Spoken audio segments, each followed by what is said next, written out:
Hi, it's Colin Sumner, by the way. Oh, right. So somebody's who put that on? It says Colin O'Sullivan. Who did that? Sorry. Mistaken identity.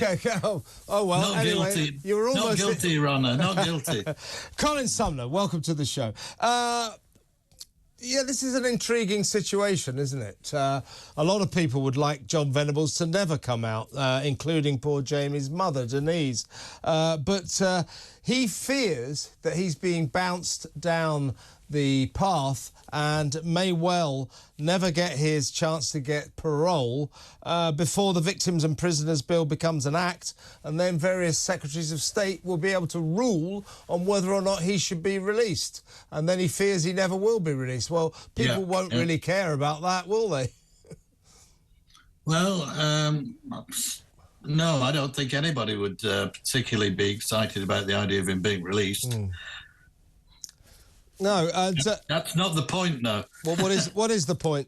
The point is that we have the most punitive laws in Europe, and that most countries in the world have a principle of doli incapax, which is that a child can't form an intent.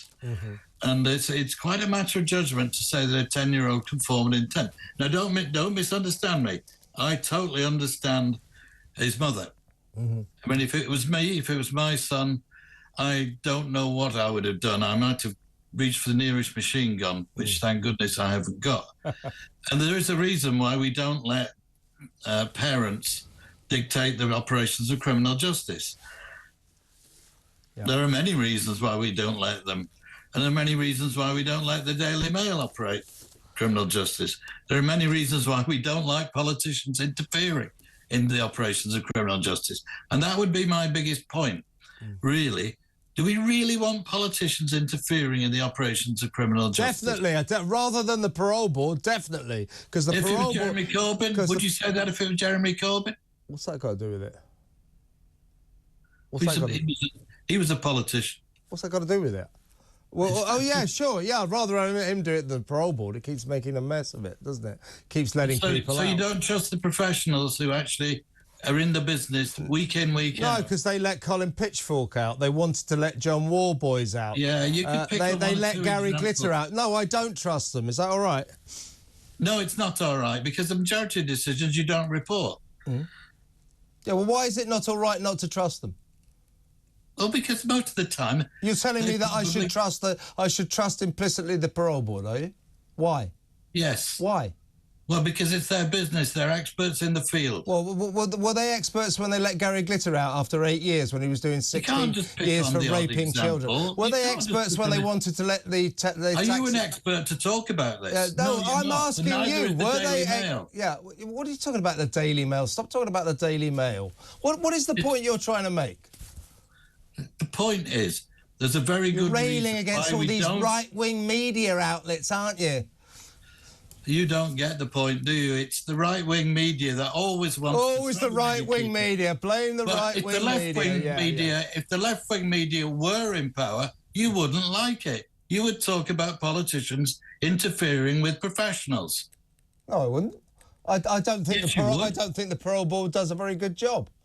So, if Secretaries of State can make the final decision on whether or not to let Colin Pitchfork out, or Gary Glitter, or John Warboys, I think we'd be in a better situation.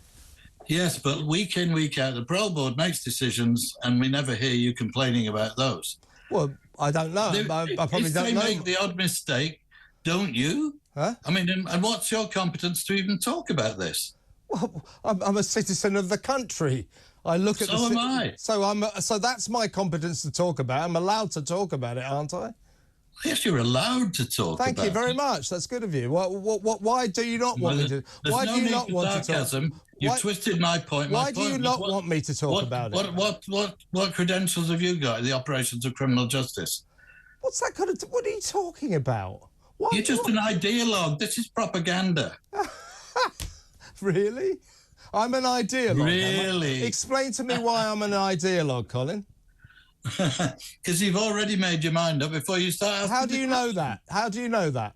I'm hearing you. No, you've made up your mind that I've made up my mind. Oh, well, I've had 40 years in criminology. Yeah. I taught at Cambridge, etc., And etc. by the way, you said that John Venables should not be persecuted because he couldn't make a decision when he was 10 years old. That's not what. That's not why he's in jail. You see, that's why you shouldn't get involved. I didn't say that. Well, okay then. Well, what's the problem with John Venables? What I did say was that if it was my son who was killed, I'd have probably gone ballistic. I said, God help me, I'd have probably gone for the nearest machine gun. That's what I said.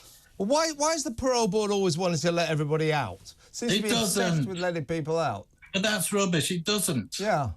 Well, tell that to the victims of Gary Glitter's... Oh, it has a job to do. Huh?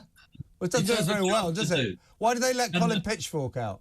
Why do they want to do it again? Why do they want to let him out again? He broke the terms of his parole 2 years ago. Now they're trying to let him out again. What is their obsession with letting out dangerous people? Why is Britain the most punitive country in Europe and possibly the world? It should be more punitive, and then maybe we'd solve the crime problem. Ah, so you actually want Britain to be like the Tory government that we have in power? Punitive, ideological, right-wing, extremist? What on earth are you talking about? No, what are you talking about, my friend? Yeah. What are you talking about? I want the country to be what? What did you... You don't... Have you ever read any penology books? Do you not understand the difference between a punitive penology and a scientific one? Yeah. What newspapers do you read, Colin? Let me tell you. The Guardian, right? Oh, you don't like The Guardian, do you? Of course not. It's rubbish. Hopeless paper. But you love it, don't you? Yeah, absolutely love it, yeah. Yeah. It's like the Times and the Independent and most European newspapers. What? He recognises that this is a very difficult issue. It's not one for ranting about on some far-right extremist radio program. Oh, go away. Go away. Go away. Get rid of this idiot, please. OK, thanks very much, Colin Sumner. God, what a strange man. Anyway, do you think that Jon Venables should be let out? I don't. Jon Venables, he's the monster who murdered James Bulger, is now an imprisoned paedophile. He's on the cusp of getting out, and I don't think he should get out.